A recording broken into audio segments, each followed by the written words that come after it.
अरे देवा, हे काय आता? गणूची गाडी परत तर पंक्चर झाली नसेल ना? हा गणू आहे ना, गाडीकडे लक्षच देत नाही. नमस्ते श्री स्वामी समर्थ. आज मी सकाळी उठल्यापासूनच गणू मला बोलत होता की आज मी तुला अशा जागी नेणार आहे, तिकडे जाऊन तू खूप खुश होते. मला थोडा वेळ कळलंच नाही की हा कुठे नेणार आहे. नंतर मला त्यांनी सांगितलं जायच्या टायमाला की मी तुला आज नेणार आहे तुझ्या पप्पांकडे. आणि मी तर एवढी खुश झाली. माझे पप्पा तर मला भेटतात आणि त्याच्यासोबत माझी ताई पण मला भेटणार आज. कोणती पोरगी असेल जी माहेरी जायला खुश नसणार? मी तर नेहमीच खुश असते. मला रोज नेलं तरी पण मी येईन. आणि त्याच्यात डबल दुखी असते जेव्हा मी माहेरून जाऊन परत सासरी येते तेव्हा. नवरा किती पण चांगला भेटून दे, पण माहेर माहेरच असतं. माहेरीच आपल्याला सुख असतं. नाही कोणाशी लेणं देणं, ना कोणाची कामं करायची, फक्त स्वतःचा विचार, स्वतःची कामं, कामाला जावा, घरी या, जेवा, एवढंच काम असायचं. लग्न झाल्याच्या नंतर तर स्वतःचा विचारच येत नाही. या नवऱ्याचाच विचार करावा लागतं. त्याला सकाळी उठून डब्बा द्या, त्याला पाणी होतं आंघोळीसाठी.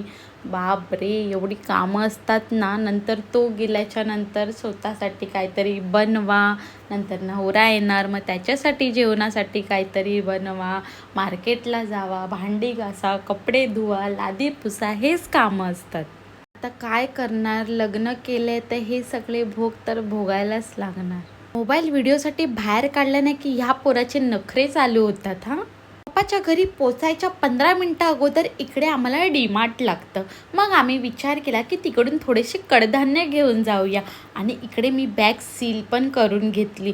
आणि नंतर डीमार्टमध्ये गेल्याच्या नंतर आहे ना, बाप रे, एवढी गर्दी होती ना, तरी पण आम्ही 2 वस्तू घेतल्या लगेच आणि बाहेर आलो.